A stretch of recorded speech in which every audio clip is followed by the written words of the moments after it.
Sengathi kungavama umusa empilweni yakho kusuka manje kuya ke phambili. Kama uPastor Ningi sibekela nawo amaphupho.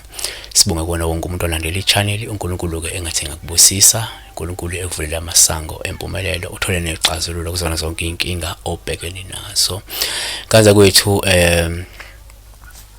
ikhona i-channel kaPastor weNingi, ungabhala nje on YouTube like Pastor weNingi, ngenzeke bese iyavela, uhambe ucinge nje amanye ama-video ke siwafaka khona uzowathola. Kanti ke avele singene sigxile kona kamaphupho la ulindiwe nkwalo uthi ke ethokoza mkhulu ithethani ukuphupha ke ugogo wakho saphile kupha imali emhlophe ezicoins ningamaphepha futhi ke evuya ukubona ke nonwabile. Into oqala singayiveza la ukuthi uma uphupha la uthola imali kugogo wakho. Lolu uphawu luhle noluvame ukubeka isimo senhlanhla ezayo maduzane nokuthi mhlawumbe ugogo wakho ukukhathalele futhi ke ukufisela okuhle empilweni.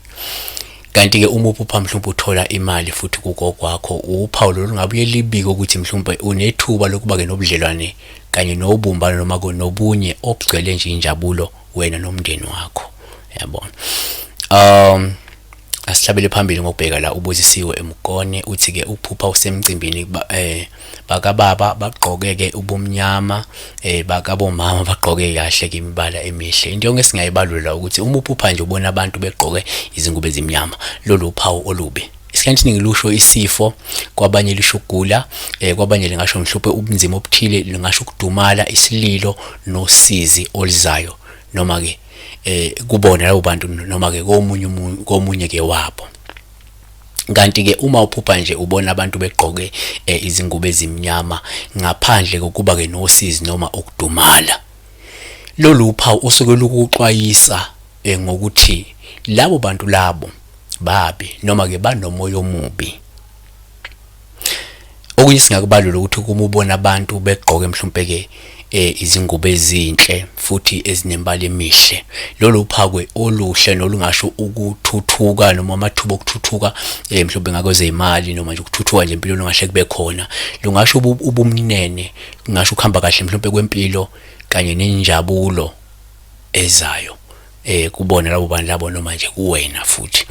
Siyabonga uNkulunkulu akanibusise, uNkulunkulu akanisikelele. Uma kusemakhulu sephinde wabuya namagezo enhlanhla ashaya emhlolweni.